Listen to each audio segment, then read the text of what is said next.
All right. Good morning, Certification Advisory Committee. We are calling this meeting to order at 10:07. I'm going to start with roll call. We're going to start with Ann Thibault. Here. Awesome. Betsy Farah. Here.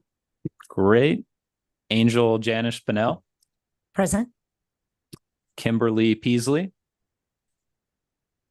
Dr. Linnea Lighting. Here. Matt Weber. Here. Awesome. Oh, and then just so you guys know, press the button when it comes on green. Your mic will be active because on Zoom and YouTube they will not be able to hear you. Dr. Patty Horn. Present. And Dr. Robbie Corporich. Present. All right, great. We have quorum, and we will start with our first order of business, which is the election of a committee chair and vice chair for the 2023 and 2024 year. Do any members have a nomination for chair? I nominate Kim Peasley. I second. I accept. Awesome. So all members that would like to vote in favor of Kim Peasley being the Certification Advisory Committee chair for the year 2023-24, vote aye. Aye. All opposed, vote nay. All right, we have it. Kim Peasley will serve as the chairperson for the Certification Advisory Committee for the 2023 and 24 year. Thank you, Kimberly. All right. Congratulations. Thank you very much. And then next. Sure. Oh, okay. Kim, would you like to do the motion for vice chair? Okay, we'll entertain a motion for a vice chair for the committee for this year.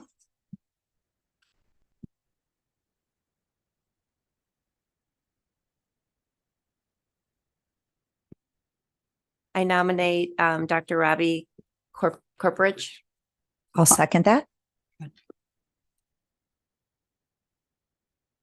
All those in favor? Aye. Opposed? Thank you. Motion carried. Thank you. Welcome, Robbie, as vice chair.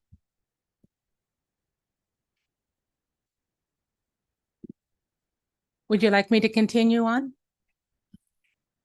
Thank you. The next item on the agenda is the introduction of committee members and staff. What I'd like to do is start with our staff first, and then we'll go through the committees. So, Aaron? Yeah, thank you so much, Chairperson Peasley. Thank you all so much for being here today. I'm Aaron Wonders. I'm the new Deputy Director at the State Board of Education. I just joined with Sean Ross, the new Executive Director, in January. Prior to this, I was at the Department of Education for 4 years. I was a Deputy Associate Superintendent for Policy and Government Relations. And then prior to that, I had served at the State House of Representatives as a research analyst on the Education Committee for 7 sessions. They kind of all blend together.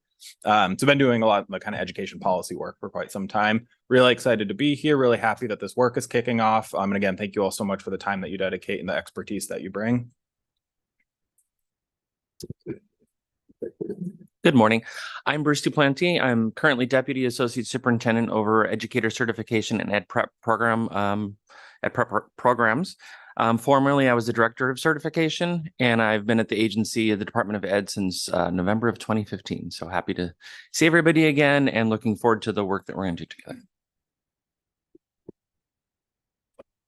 My name is Rico Yanez. I'm the Project Policy Director at the State Board of Education. I've been here a whole maybe 6 months longer than Aaron, or not even actually, probably like 3 months longer than Aaron. I just wrapped up my first year, and I am excited to get some work going with the Certification Advisory Committee, and I'm super excited to be working with all of you guys. Thank you. Let's go to our friends on the members on the video call. Dr. Lighting. I am the Dean of Education Department at Arizona Christian University. And I have a background in teaching both special education and being a reading specialist in the public schools before coming to the university. Thank you. Anne? Hello, I'm Ann Tebow. I teach in the Deer Valley School District. I've been here since 1981. Done a lot of different positions. Right now, I'm a reading specialist and happy to be part of this committee. Explaining to you what a burn is. So in the Thank you. I'll go to Member Weber. Keep gonna. Matt Weber, Superintendent of the Navit Career and Tech Ed District. We cover Southern Navajo and Apache County, and we also cover Northern Gila County. So when I was in the classroom, I taught business, computers, and accounting. So. Thank you. And I'm Kim Peasley. I'm unsuccessfully retired special educator. And right now I'm working as a supporting districts in Yavapai County. And I serve as a special education representative on the committee. Good morning, everyone. Robbie Corporidge. I'm superintendent with Holbrook Unified School District. My name is Betsy Farron, and I'm the executive director of Horizon Honor Schools. I'm the charter representative on this committee. Good morning. I'm Patty Horn, and I am a professor at Northern Arizona University. And prior to going to the university, I was an elementary education educator. Hello, everyone. I'm Angel Chinash Pinnell. Angel is fine. And my PhD's in special education. So my background at once upon a time was juvenile corrections, group home, self-contained classroom. I also served as assistant vice president at ASU for about 15 years, running the one of the research centers associated with the College of Ed. And I currently am the CEO of COI Education that specifically focuses on all things behavior. So trauma-informed practices, wellness, suicide awareness, but also PBIS and social emotional learning. I'm proud to be here. Thank you. Thank you, everyone. It's good to see you again. The band is back together again. So this is our next item is the time for the public to comment on items on today's agenda. All speakers will be limited to 2 minutes. Staff, have we received any requests to speak? We have not. All right, thank you very much. Then we will go on to item number 4, presentation and discussion of the purpose of the Certification Advisory Committee. Rico?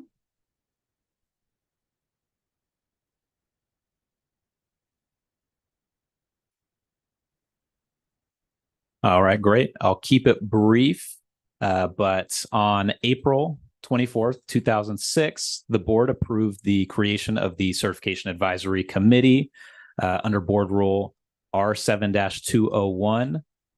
The CAC is charged with making recommendations to the State Board of Education regarding the certification of education professionals, and our members of the CAC represent a diverse coalition of educator professionals and public members throughout the state of Arizona.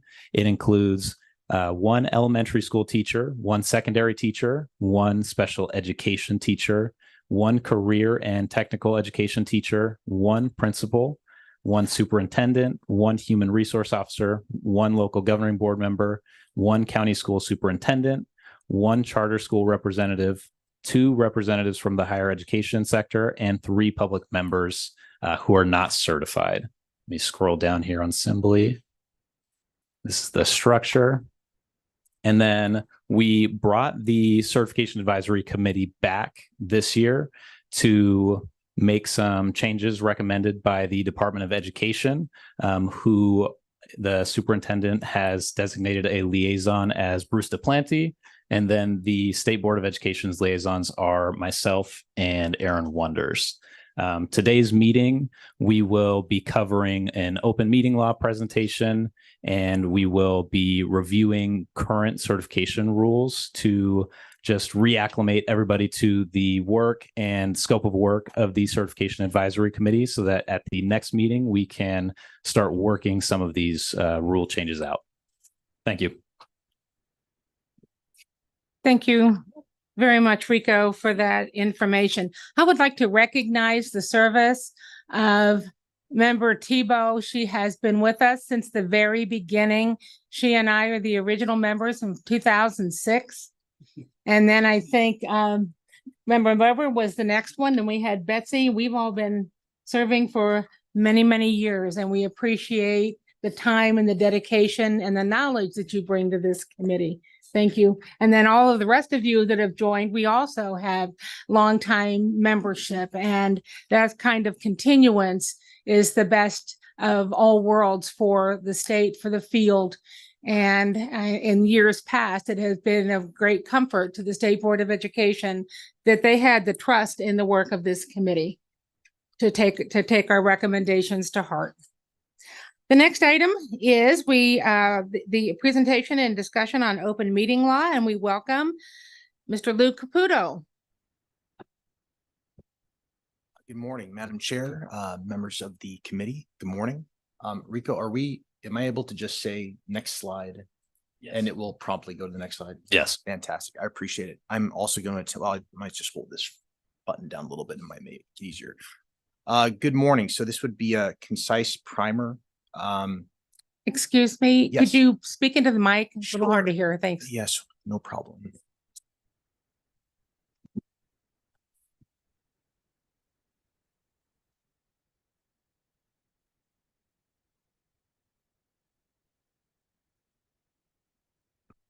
Sorry, it looks now it's green. Everybody can hear me now? Okay, good morning. My name is Lou Caputo. I'm an Assistant Attorney General, the Education Unit Chief Counsel in the Education and Health section of the AG's office. One of my primary client is the State Board of Education. So you'll often, if you're there at the meetings, you're tuning in online. I generally sit in that seat. So with Director Ross out, I thought I would take the opportunity to see what it felt like to sit in the big seat. So that's where I'm at today. For purposes of today, this is going to be a concise primer on Arizona's open meeting law. And if you have any questions, I'm happy to take them in the middle of the presentation, or I'm also happy to take them at the end. Can we go next slide, please? Sorry, can we skip back one slide? Should be on public policy.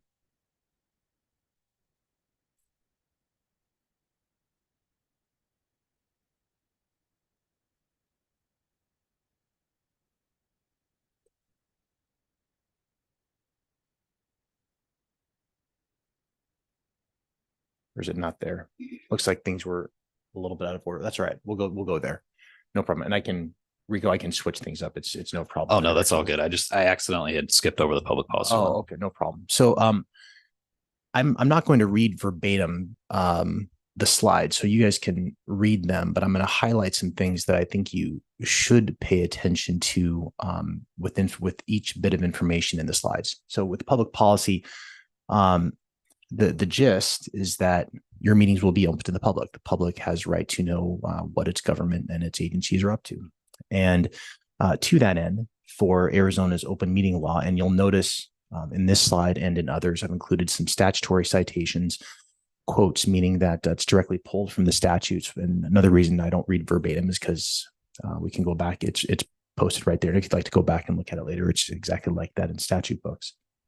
What I would pay attention to is the part about 4 lines down when you're talking about what is reasonably necessary to inform the public. Reasonably is an objective standard. It's also based on the circumstances you have in front of you. And what that means is that one bit of information might look a little different from meeting to meeting to properly advise the public on what is about to happen in your meetings and during your meetings, what is happening. So, and if you'll notice, The notices and agendas are going to be contain information is reasonably necessary to inform the public of the matters to be discussed or decided.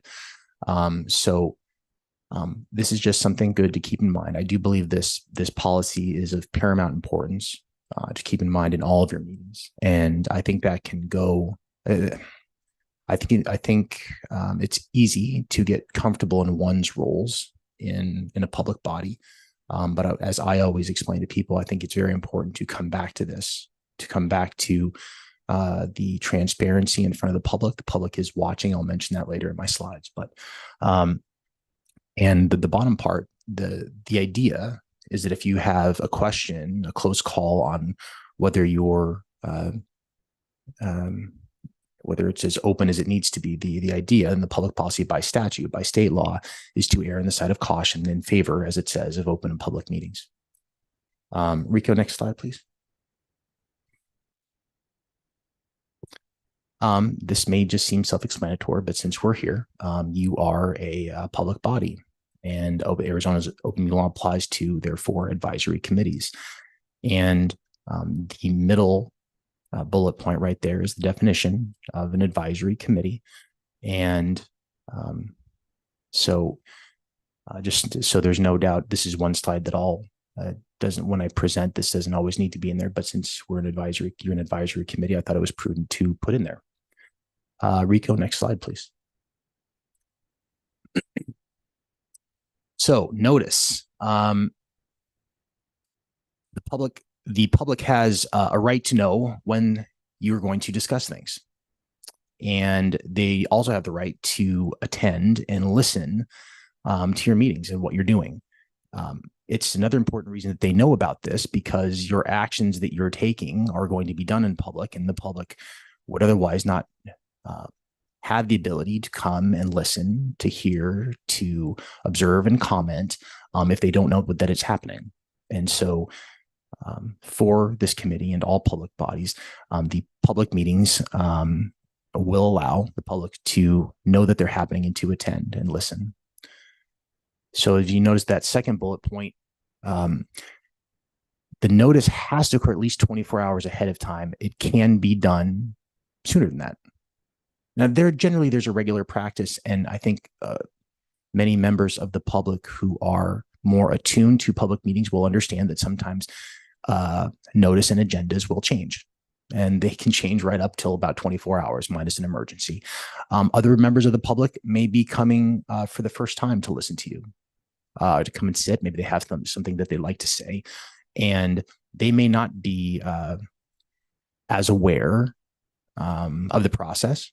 And so at least 24 hours in advance. So that's why you can be sooner, but at least 24 hours in advance, it gives the public time. And then you'll notice the information on Saturdays and Sundays. Rico, go ahead, please.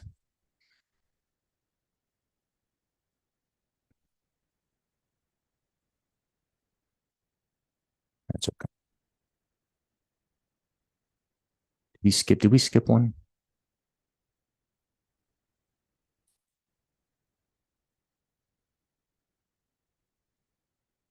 Okay.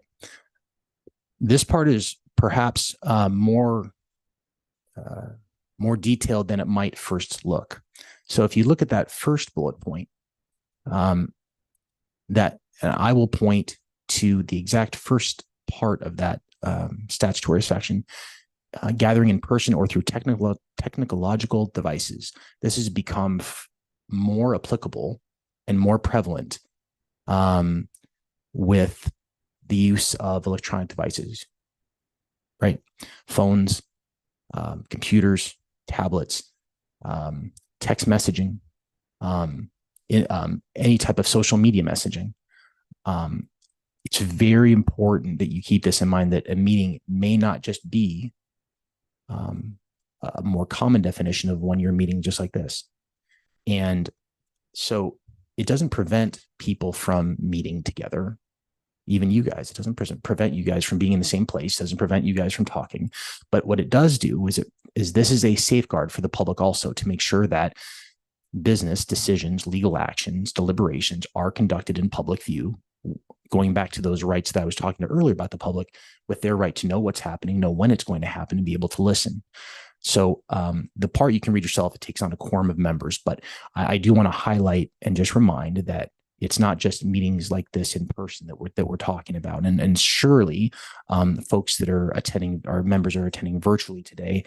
That's fine. But then again, even if all of you were attending and appearing virtually in today's meeting, you're still talking about a meeting. If you go to that second bullet point, in fact, this is where it can begin to get interesting. And I will caution you with messaging tools, one may lose control of that as soon as they press send. That message can be sent to, for our purposes, it can be sent to another member. It can be sent to another member. It could be sent to a group of members. And before you know it, the message, the text, the email that you sent could be on its way to snowball into a meeting. Doesn't mean that doesn't prevent texting or emailing. It's just a reminder about what can happen, even unintentionally, when an email, a text, a message, etc., is sent. And when you go back to the definition of meeting, once you hit a quorum of members, that becomes to be a problem. I will tell you that it can, by appearance, look to be a problem to others. And it doesn't prevent anybody from making allegations or accusations that meetings, deliberations, discussions were happening when they weren't supposed to be. And it doesn't, they may not be right, but I like to speak with folks about what the law is and what the appearance of the law may be, or the appearance of impropriety, the appearance of violations, even inadvertent ones of the open meeting law. Rico, can we go to the next slide, please? The first bullet point is, again, a reminder of the things we've just talked about. And the last one is found within my agency's handbook, and it's called Splintering the Quorum. And I think this is just one of the most complicated ones out there, the most complicated examples, and the one that you really have to watch out for. I think it's very easy for people conceptually to understand what an in-person meeting is, or to meet virtually, certainly over the last few years.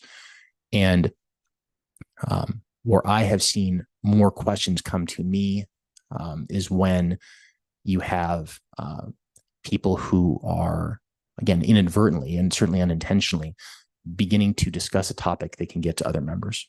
So that second bullet point, though, I wanted to put in there, and that goes back to what I was saying about conversations and opinions.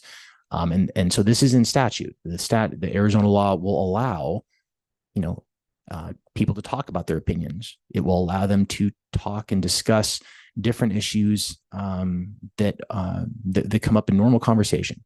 The linchpin of the problem is the bottom part in that second bullet point. This is where everything's fine as long as these two different criteria apply. And at this point, I actually will read those just so you know. It's the opinion or discussion is not principally directed at or directly given to another member of the public body, and there is no concerted plan to engage in collective deliberation to take legal action. And every word in there, it's in the statute, that the legislature is presumed, pursuant to rules of statutory construction, to know what it's talking about when it writes these laws. It is important to keep in mind words like principally directed, or directly given, or a concerted plan. These things, these words do matter. They're in there for a reason. The legislature is reminding you and allowing people to discuss issues, but again, the public is allowed to be there for deliberations, discussions, and of the like conversations that can be related to a legal action taken by this committee. So in some of these slides, moving forward, I've tried to include best practice tips. I've bolded them as if that's going to, I don't know, make it more visible and important. But nonetheless, the best practices are bolded at the bottom of the slides, starting with this one. So and this is something, if you ever talk to me, if you're asking advice of me, I'll give you yes or no answers, and I'll try to explain the law and interpret it. You'll often hear me say, be mindful of certain things, or be cautious about certain things, or things to keep in mind. So because I think that's practically helpful when you're in conversations and you're asking yourself, and I'm telling you, this happens inadvertently. No, people aren't coming in and going into some hidden room trying to talk about things, but these are natural conversations. But so you will hear me say, be mindful of certain things. And I do so here. Be mindful of topics that are going to require or likely require action by this committee.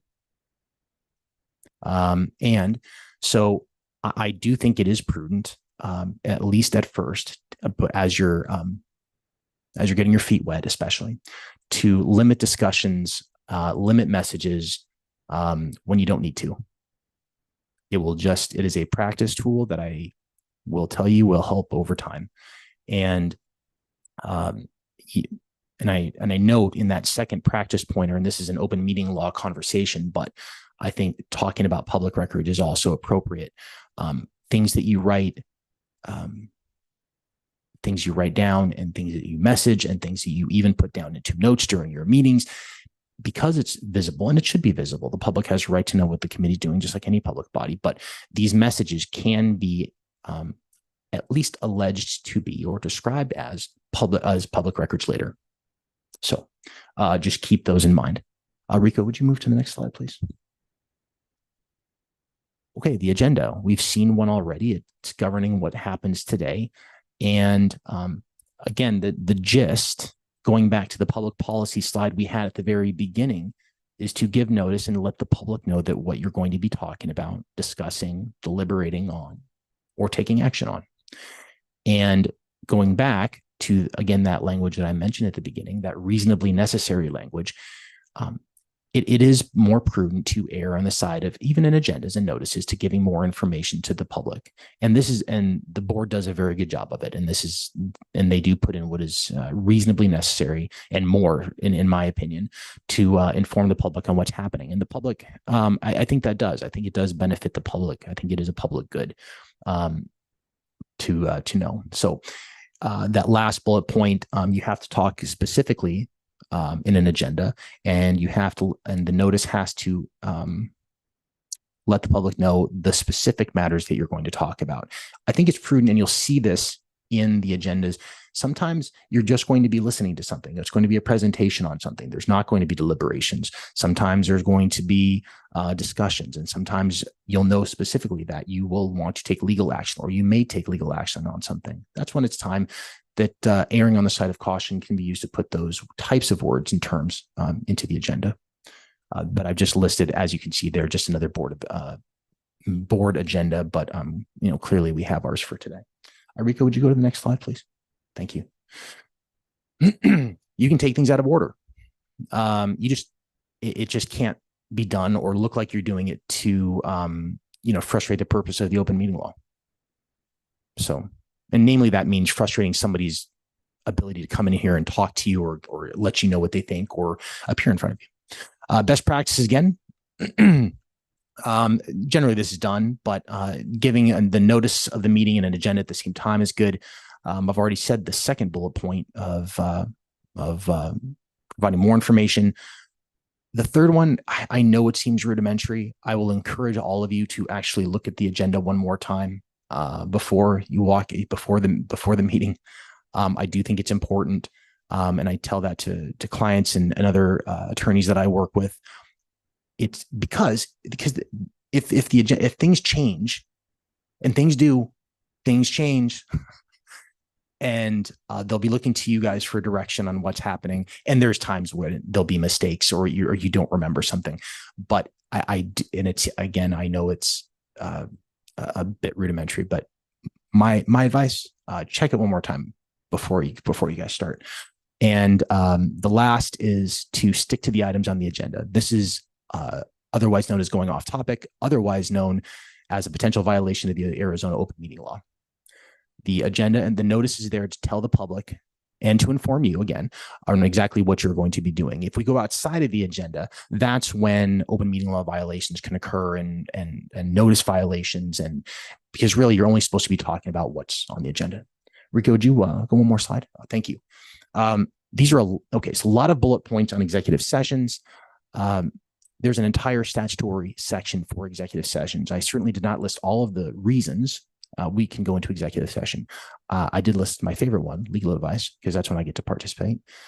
And so here, practically though, you enter on a vote. You don't have to vote to leave, because that would get awkward if somebody didn't want to leave and then you're in captive in this room. So you have to do that, but you do have to vote to get in. And everything you talk about in the public session is confidential. Now, you're going to get an admonition, sometimes from staff, sometimes it'll be from me on behalf of staff. And that's tell you that everything you talk about in executive session is confidential. It stays there. And that can be on any topic that is involved in that statutory section. So that means you can't talk about it outside of, and then there's a reason for that, right? It's one of those exceptions outside of public view that the legislature has decided that those things need to stay confidential. But votes, though, you can't vote in executive session. Legal actions have to be taken outside.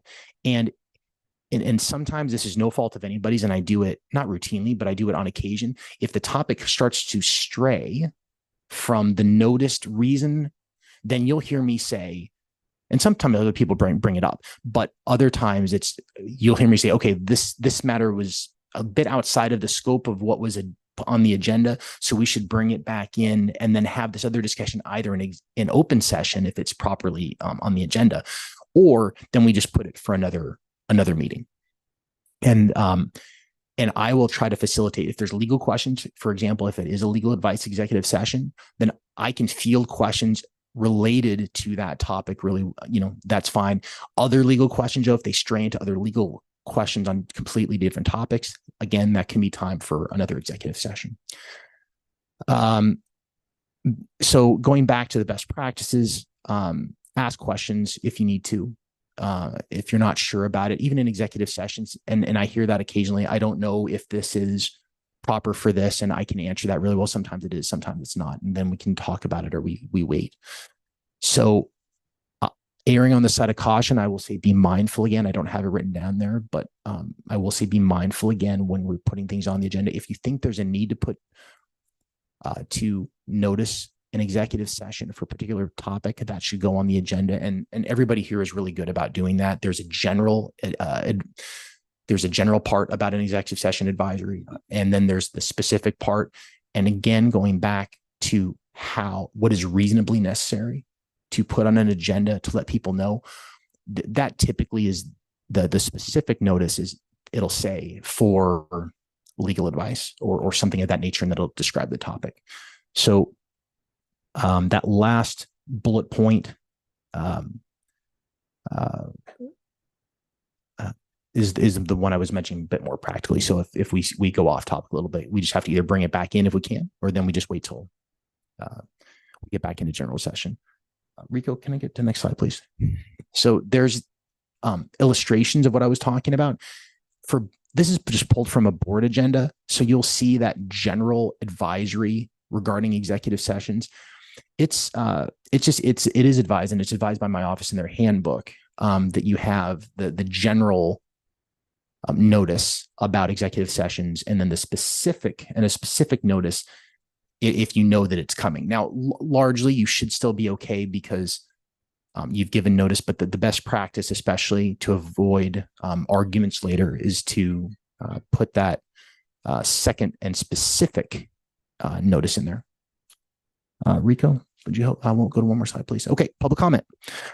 We had on the agenda today, we had a place for an open call to the public. We didn't have anyone speak today, but that first bullet point, again, may be a bit rudimentary, but just so you know, the board and the board and this committee and other public bodies can and accept public comment. And it's up to the board, or in this case, the committee, about whether to hold an open call to the public. And and those open calls can be, they can be limited in time, depending on how much time the committee has, as long as it's prudent and it's applied equally and fairly to everybody there. And the topics don't have to necessarily, it can be on anything that the committee does. Right. So and I say board in there, but board in all of its committees, the options, once you have an open call to the public and there's criticism, and it happens from time to time, if anyone watches public meetings, members can respond to criticism. They need to wait to do so, but they can respond to criticism. They can also, by statute, ask staff to review what was talked about, or they can right then and there say, this seems to, we would like to put this on a future agenda. This needs to be discussed or determined, et cetera. Best practice. So you don't have to have an open call to the public. The second part is my being mindful of manners. Even people that are coming to offer criticism, hopefully it's constructive. It's not always. It's still in public. It is still difficult, as most people know, to speak publicly in a variety of settings. So I do think it is prudent to acknowledge them. They've gotten up there or they've written something and you thank them. But the last, I'm going to delve into the entire bullet point. Again, being mindful of things that you say in text messages. Just really think if it's criticism that you need to respond to. Right? Because sometimes tensions can get high. Especially when people are very focused and impassioned about what they're talking about. So that second bullet point, if you're going to respond, which you have the right to do on criticism, make sure it's narrowly tailored to the exact criticism made. If we go off topic, that's when things start to stray. And I think then it's more prudent to go back to what the legislature's advised that you can. One of the other things you can do is ask for another matter to be placed on the agenda. And I've seen that happen. So lastly, you'll notice largely in notice and agendas, the public will have a specified time that they're supposed to submit written comments and register to speak. Now that's there for a very good thing. It helps for the orderly presentation of your business. Then it can also determine how much time you may determine needs to be allotted per speaker. It can really sometimes the number of people speaking and the amount of time they're speaking can really lengthen a meeting. All of those are very prudent considerations, and there's reasons why there's deadlines for these things. Now, let me take you to my final bullet point for that reason. So sometimes things just happen and people are prevented from setting in a written comment. It can be technological. They didn't know about it, or they had something, or something new came up from the time that the agenda was put on there or the deadline was, but they have really something to talk about. If that's the case, and I'm asked about it, and I've been asked before, sometimes the most prudent thing to do under the circumstances is to consider having an exception. Because what you don't want, you're there for the public. Now, when I just said matters, the deadlines are there to protect everybody's right equally to get off what's on their mind. But if there are times, just consider if it's okay, for lack of a better word, to just let him speak. But if you do, I also think it's helpful to note why you did it. Right. Then later, you're not getting accused of, well, you allowed this person to speak on this topic, but you didn't allow them to speak, when there may be a very good reason for it. But it doesn't take very much, as I'm sure you know, it doesn't take very much for accusations to fly that it's favoritism for one topic or a subject or anything else. So if you're going to do it, respectfully, and I would say sparingly, but I would say as reasonably necessary. But I would also just document the reasons, and it can be something small if you do. Next slide, please, Rico. All right, getting towards the end. The first one, I think, is self-explanatory. It's something we've talked about. The second one is also self-explanatory. However, I do think it's also important to remember meetings are recorded. They are observed. They are listened to. By anybody who's coming in. And I'm not just talking about the meetings being recorded from staff and by the board, from you guys, people can almost so many things are of technical so many technological devices have recording capabilities, watches, phones, computers. So just remember, people are actually watching. It's good that they're watching. That's important. It goes back to that first bullet point. Things you write down, you may be writing down something on a grocery list. I don't know, but I will tell you what, the public doesn't know either. And because people are watching, which is inherently a good thing, just be mindful of what you're writing down and that people are watching you do it. As for questions for me or other attorneys, in here or on email, this goes back a little bit into the segue of public records. It may not make it privileged, like attorney-client privilege right away. So just we can talk about the reasons for the email and if there's questions, but just so you know. Procedural questions. If you guys have questions, does this need to be on a future agenda? Do we need something for legal advice? Go ahead and ask. And if there is, and if we need to have an executive session for legal advice, we can do that. And that goes right into this. The last bullet point is an example, but erring on the side of caution is good. Rico, I think if you go to that next one. Yes. So that is that. I'm happy to answer questions. I'm also fairly easy to get a hold of and work very well with everybody. So I'm really excited for the committee. It's a great start. And if I can be of service at all, just let me know. Thank you so very much, Mr. Caputo, for your time and this excellent presentation and the clarity that you've brought to the open meeting requirements. I do have a question. Since anything we write down may be asked for record, how long do we need to keep our notes for our meeting?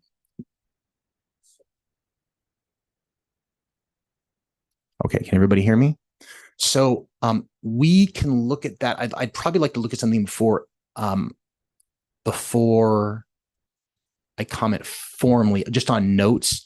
But I would think that for now, as long as an item is being discussed or openly discussed, I would keep track of that. I think regularly also, and I will check how this relates to another question I'm already in the process of looking at for the board is, I will check on that because I almost have an answer, and I think this is going to be close enough where I can answer both, so I can get back to you on that, Madam Chair, if that's okay. That's very good. Thank you so much. Very good question. Are there any other questions of members? And Chairperson Peasley, we'll follow up with Lou and we'll email his response to the rest of the committee. Thank you so much, Mr. Wonder. Member Lighting, Member Tebow, do you have any questions? No, I'm good. I'm good also. I was interested in the same question you asked about how long, because Yeah. keep the records and want to make sure I have everything. Thank you. Any other members? Okay, we'll close that item of the agenda. Thank you again so much for your time and being here with us today. Thank you. Getting us all off to a good start. Our next item is number 6, and this is the presentation and discussion on current endorsement certification rules. And Mr. Duplanty, so good to see you again and hear your presentations. You're always so thorough. Thank you. Thank you, Madam Chair and members of the committee. I'm going to run through kind of the overview, right? It's been a while, it's been a minute. And I just find that a lot of people remember certification from when they got certified. But we've been through a lot of changes, the 2017, 2018, lots of stuff, and then a little bit in between too, right before COVID. And so it's kind of nice to go through and get a lay of the land. The next slide, maybe. There you go. So what I did with this is I kind of took a certification 101 presentation that we have made for human resources directors when they come on board and staff, pared it down, and I also referenced the rule so that I know this is in a binder for you so that as maybe stuff comes up, this could be a reference of what's the Arizona Administrative Code rule number that we're kind of going to. And you know how rules are, they kind of bob and weave and things apply. And so the point of this slide was just what I'm going to talk about, but also to highlight the general certification provisions, which is R72607. That is just chock full of definitions of words and things that apply to the overall certification structure. Next slide. So this is kind of our categories of certificates. And I'll start with certificates first and then go to endorsements and approved areas. But we have pre-K-12 teaching certificates, which obviously, you know, we've had standard professionals have had different names over, you know, the basic, and if you go back that far. I looked at my first one. I think my first one was a basic. But we called it standard professional now. With 2017 legislation, we added the classroom-based standard teaching. Those are folks coming out of the LEA ed prep programs. We have international teaching certificates that was renamed from foreign teaching. You know, that's the J1 visa folks coming in. The alternative teaching cert is for those folks that are involved in an alt prep program, which is have a bachelor's in hand and then an alt prep. The student teaching intern was a late addition, and that allows folks in a kind of traditional educator preparation program, if they meet criteria, to get that certificate and have that certificate in hand when they're doing their student teaching. The LEAs can put them under contract, that type of thing. That has some caveats with rule outside of our own certification rule that apply to it. IDEA is one of those. So the student teaching intern certificate can be issued in about every area other than special education if the person does not hold a bachelor's. So if we're thinking of an undergrad prep program, those folks would not, because IDEA requires a bachelor's. Subject matter expert was the 2017 legislation. And that is a pathway. I wouldn't even classify it as alternative nor traditional. They have some content expertise. They prove that. There's multiple ways they can prove that. And then they're in and they follow up with showing that they have some professional knowledge. But there's no formal training or ed prep program required for that certificate. And same with the specialized secondary STEM. But it's focused on the science, technology, engineering, and math kind of content areas. Our next kind of category of certificates is the CTE, Career and Technical Ed certs, in the different categories of areas. Many pathways to qualify for those certificates. Some require a bachelor, some don't. Usually industry experience of some number of hours, and then options. It's complex when you look at it, but it just allows a lot of pathways to get in, as well as, yeah. We're not hopefully looking at those soon, but because otherwise that will be a long meeting. Administrative certificates, which I'll talk about those categories. The professional non-teaching, this is kind of how the rules grouped as well. Professional non-teaching is those school psychs, counselors, social workers, speech language paths. And then the kind of other certificates, the substitutes, adult ed, Native American language, and then emergency certificates. If we can go to the next slide.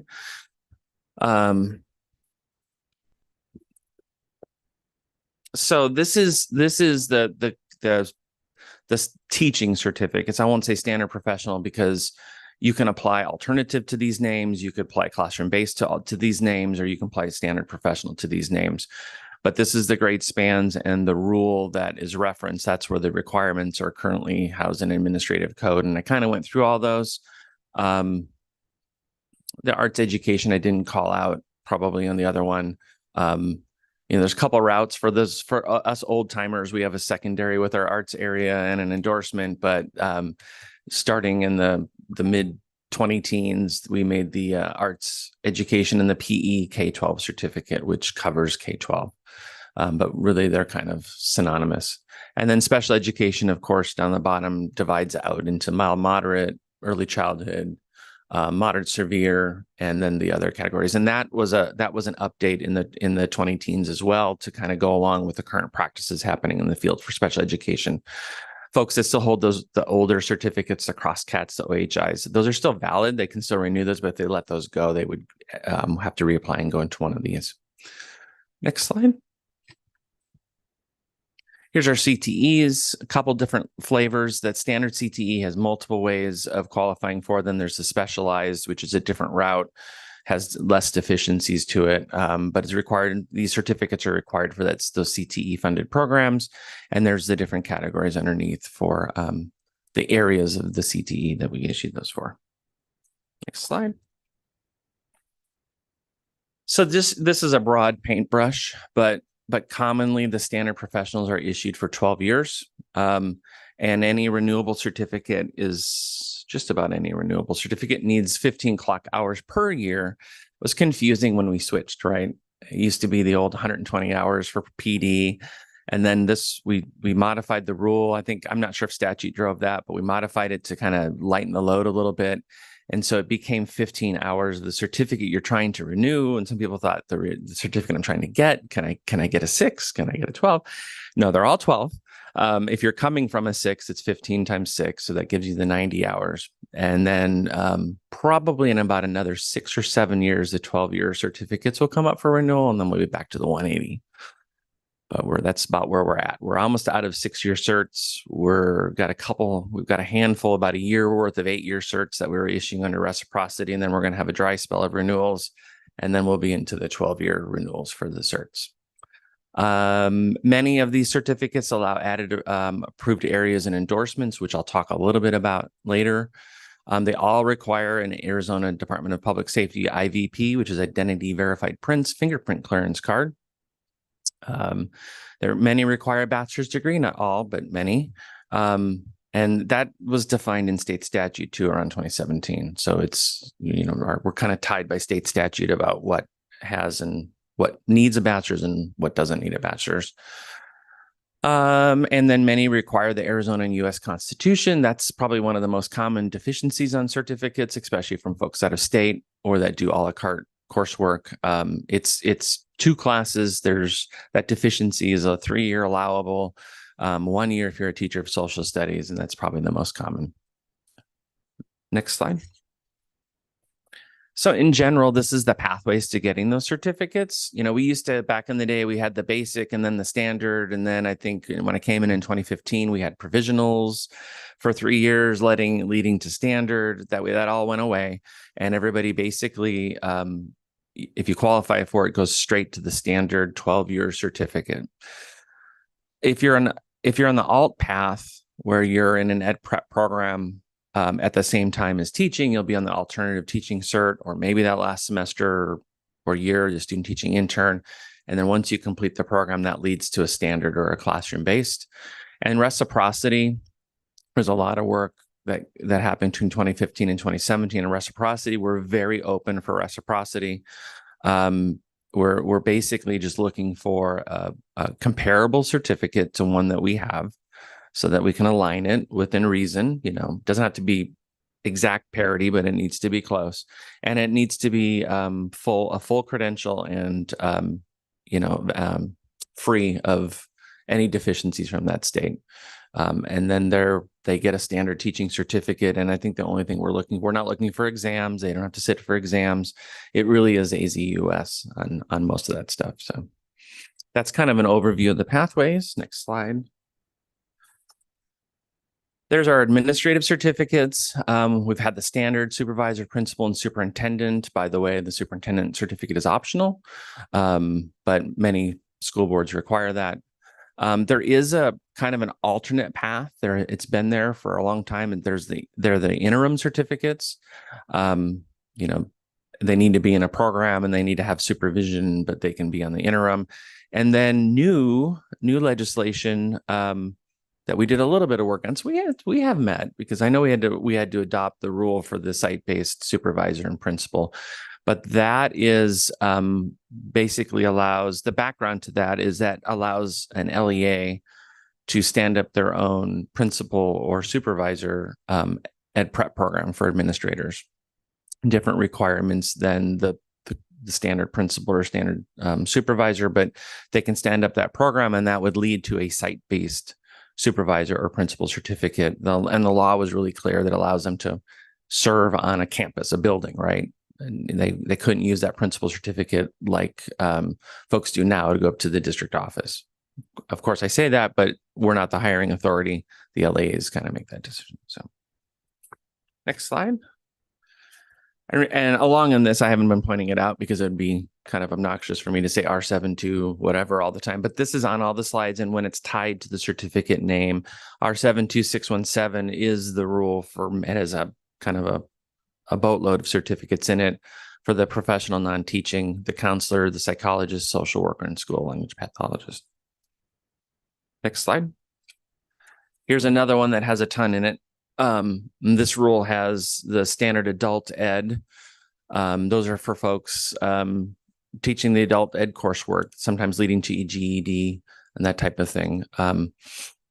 Standard athletic coaching, that's used by folks that don't hold a teaching certificate but want to be a coach, and districts want them to have that, or LEAs want them to have that. Emergency sub and emergency teaching, we paused on that during the No Child Left Behind days, but when that went away, especially the emergency teaching came back, but that we don't issue that for special education. The student teaching intern certificate is that one I talked about. It's to put if a candidate meets the criteria, they're in kind of a traditional ed prep program, they meet the criteria, they can get that certificate, and it allows the districts to put them under contract, be teacher of record with supports, and kind of finish out their student teaching in a paid experience. So that's, many folks have used that. Talked about international teaching, standard JROTC. We have the ROTC programs in some secondary schools, and that's how those folks get a certificate. Standard Native American language, that's specifically to teach language and culture. The requirements are laid out. A lot of times the tribe verifies that they have competency in the language and the culture, and then we can issue that. There's the alternative teaching. It used to be the intern certificate, and then the regular substitute. By the way, the substitute certificate is a 6-year certificate, not a 12, and no PD hours. So that's kind of an overview of the certificates. The next slide is on approved areas. And that is just, that lowly approved areas only has one line in R72607, and that's the line that defines approved areas.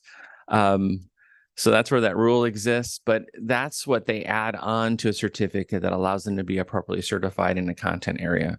And there's rules. Several years ago, we had the board look at the guide for appropriate certification. And so that's what kind of leads that. But really in grades 6 through 12, departmentalized, I think the rule talks down to 5th grade, but I could be wrong. But basically 6 through 12, if they're teaching a single content area, which many of the secondary teachers do, they need to have the content area in the cert. And the secondary cert requires it. The middle grade certificate requires it. It can be added to elementary, early childhood. It just, we add it everywhere we can. They only apply for it once. And when they qualify, we put it on every certificate that can hold it. And there's different ways. There's kind of a menu of ways to, as you see there, to qualify for an approved area. And that really changed 2016, 2017 timeframe, where for subject areas, if you have a degree in it, it waives it. You don't have to sit for the exam. Teaching time can count. And there's other things in that menu depending on the area that you're applying for.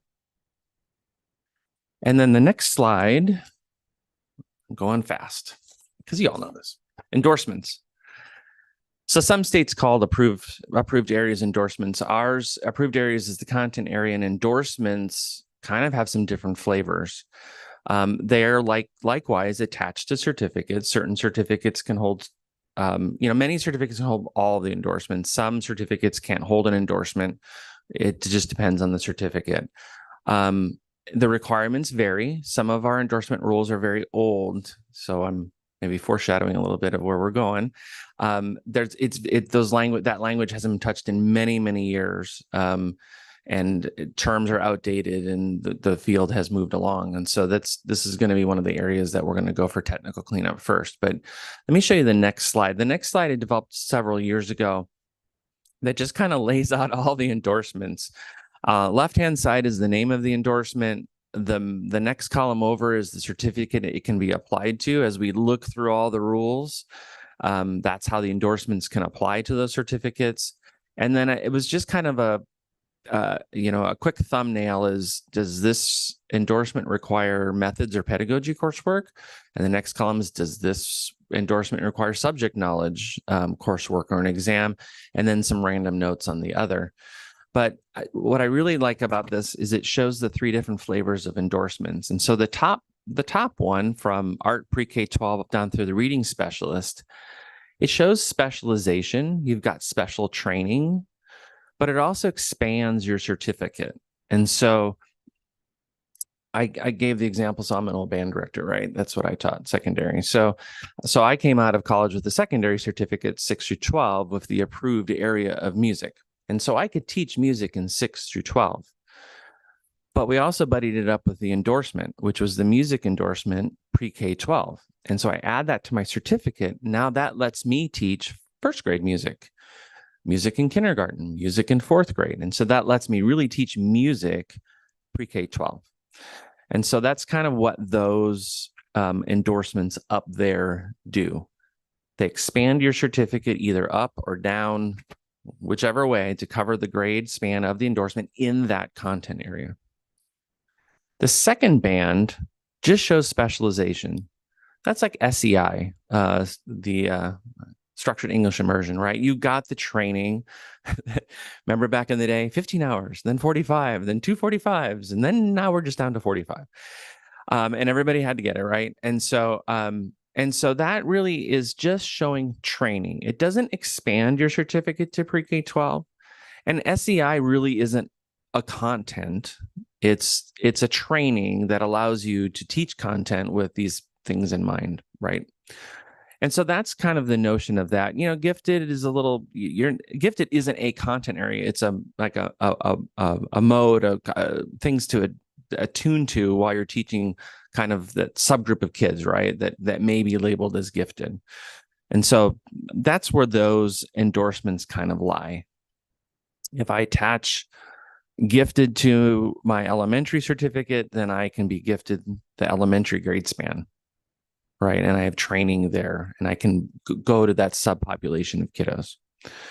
And the very last one, it's the last line on the bottom, it's all alone. And it's just back in the day when we had just the elementary and just the secondary. And the secondary was 6-12 and the elementary was K-8. But I was math, and I wanted to teach math, and maybe I was math high school, but I wanted to teach 5th grade math. I didn't have the elementary cert, so I didn't have coverage in that grade span. And so I could add the middle grades endorsement and bump my cert down by 1 grade level. And then likewise, you could do the elementary and bump your cert up to 9th.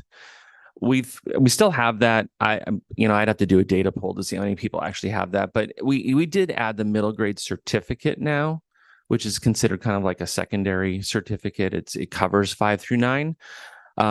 Primarily, we suggested it because of reciprocity. A lot of states had that certificate. Folks were coming in with a middle grade certificate, and we had nothing to put them in because we couldn't really put them in a K-8 certificate, right? They had 5, but they weren't really trained for K-1, and we couldn't really put them in a full secondary because they may not have all the way up through the higher levels of math, right? So we made that certificate. So that's out there. I don't think we have an ed prep program. We may have 1 or 2 now that have made a specific program around middle grades, but we had to make this certificate for reciprocity first.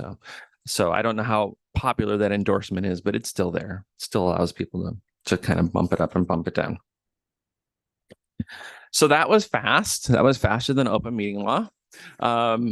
But you're all experienced in this. So is there any questions that I can address now? It's just kind of fill in gaps and kind of give current lay of the land. Chair Peasley, Mr. Flanny, I just have a couple questions just to catch me up. Are your pre-K-12, specifically your alternative teaching certifications, are they reciprocal to other states? So if they attain that intern certification, is it valid at one point it was only an Arizona certification? Yeah, so interesting question. So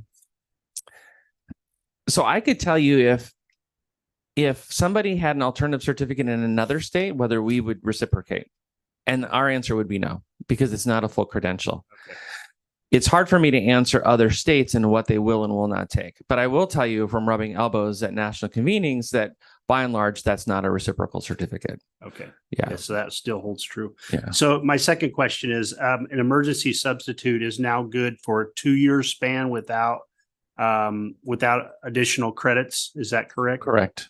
Okay. And emergency teaching is still a 3-year max and no. 1 year at a time, 3-year max. Thank you. Yeah. Appreciate that. Are there any other questions for Bruce?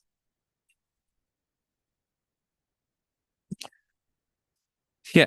So I have a little bit more. Oh, maybe not.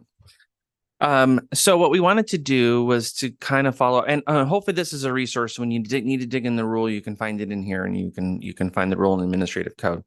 So what we wanted to do is give you a little preview, because we've been talking with state board staff for a while. So let me back up the why. The why is that the rule for us, I mean, the rule does many things, right? The rule communicates to the field. The rule enables or restricts, I guess, depending on your perception, but it also operationalizes for the certification office, right? It's how we develop guidance docs. It's how we evaluate. It's how we develop evaluations. And so when a rule is not clear, then we have to interpret it or come up with procedures. And so we just have a few things that as people apply, it's gray. And we'd like to not be so gray, because it's hard to give an answer. We don't want to give people different answers. We want to give good answers to the field. We want to be flexible where we can be flexible. And when, the will of the committee and the board was to know this is required, that it was clear that we can communicate that. And if we're denying somebody, that it's clear. We don't, we try to get to yes. We want to help everybody get certified, but so we rely upon the rule. So at the next slide, so we kind of have some stuff teed up, and the first couple of ones will be some certificates, and that's primarily, if, Maura's watching. I know she'll correct me when I get back. But we had the literacy legislation, and so some things changed in elementary and early childhood prep regarding not only leading to the endorsement, but we had some changes. And so some of the language is a little old. So when I'm going to show you just an example, this is drafty draft. It may look similar when we bring it at the next meeting. But what we've done is we've highlighted changes in greening that are just purely technical. Just this doesn't make sense, and this is the interpretation, whatever this is, or it's an error. It just flat out was an error, and we can kind of talk about that, or the verbiage, or some things where, when we moved rule, we grandfathered the current certificates, and so we said up until 2018 of this date. Well, that's now gone, and we can pull it out of the rule and clean it up. Changes highlighted in blue are to align rule with state statute, and then the ones in yellow, we're saying are technical. We think they're technical in nature, but we need to talk. And so if we go to the next slide. So this is part of the PowerPoint we're preparing for the next meeting. The elementary teaching certificate, it's technical, right? Certificates, plural, we're singular now. And then what's the next one? Yeah, we're pulling out old rule that was only to go through August 1st of 2018. So that will highlight in green so that you can see that clearly, and we'll go from there. Here's more. So here's the blue, right? Changes that align with rules with state statute. And this is specifically around the K-5 endorsement and what's required for the certificate. So we might as well line that stuff up so the languages make sense. And then the unnecessary language removal in green in there.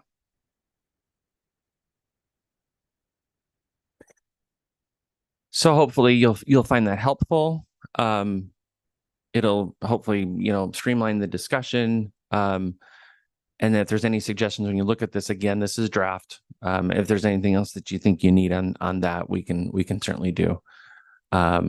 I guess I put in one more, which is another example of agreeing a technical change.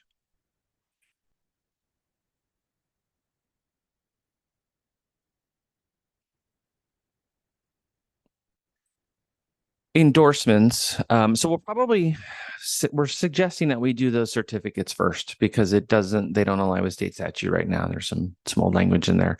And then we've just had on our radar for a long time outdated language and some concepts that have changed in endorsements. Because again, some of those endorsements haven't been touched in many, many years. So just like before, changes in green are technical.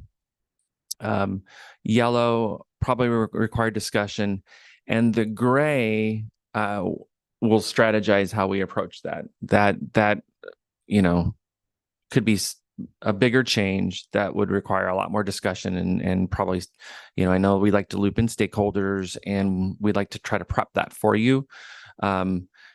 And I know you have your own stakeholders that you touch base with as well as probably providing some data around impact. I know we like to prep that for you, and you like to see that as well. So this would be an example,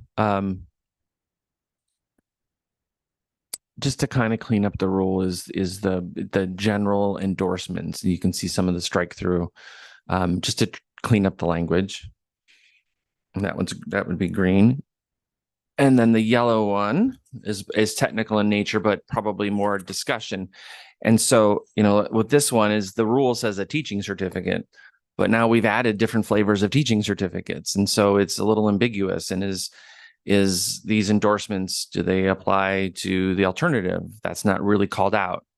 We used to just have a bucket of teaching certificates. Now we have teaching and we have alternative and we have classroom based. And so, we're going to probably suggest, as you see, that we articulate those so that it's clear.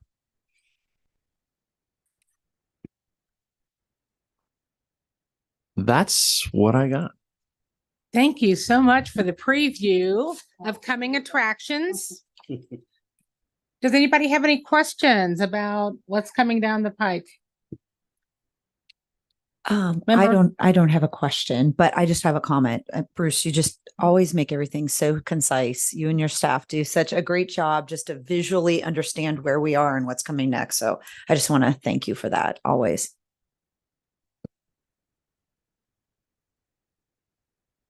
Anyone else?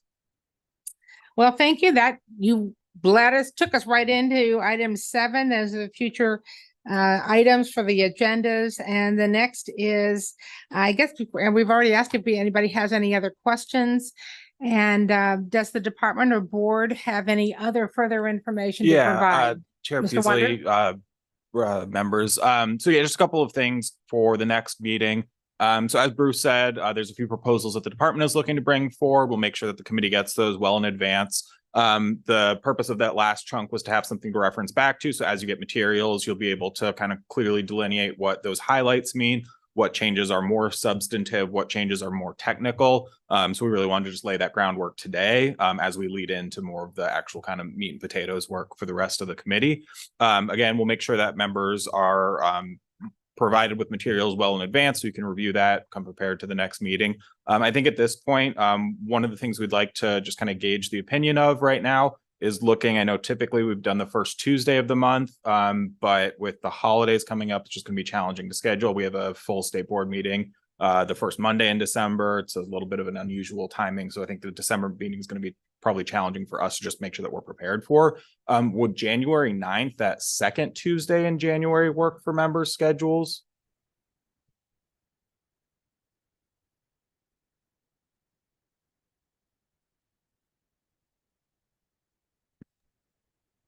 Works for me. Works for me as well. Works for me. Okay, and we'll do a quorum call and we'll make sure that we're reaching out, but we just wanted to set that as just the prospective date right now. And again, just giving a little bit of a buffer with the holidays and all that, not trying to get everyone convened right after New Year's Day. So if that works for everyone, again, we'll send out a quorum call. We'll provide materials ahead of time. If there's any questions that you have as you get materials, we're here, Bruce is here. Please feel free to reach out. We're happy to answer anything. But again, back to kind of Lou's presentation, just make sure that we're not communicating as a full group together. But please feel free to reach out to staff if there's anything that you need. All right, thank you.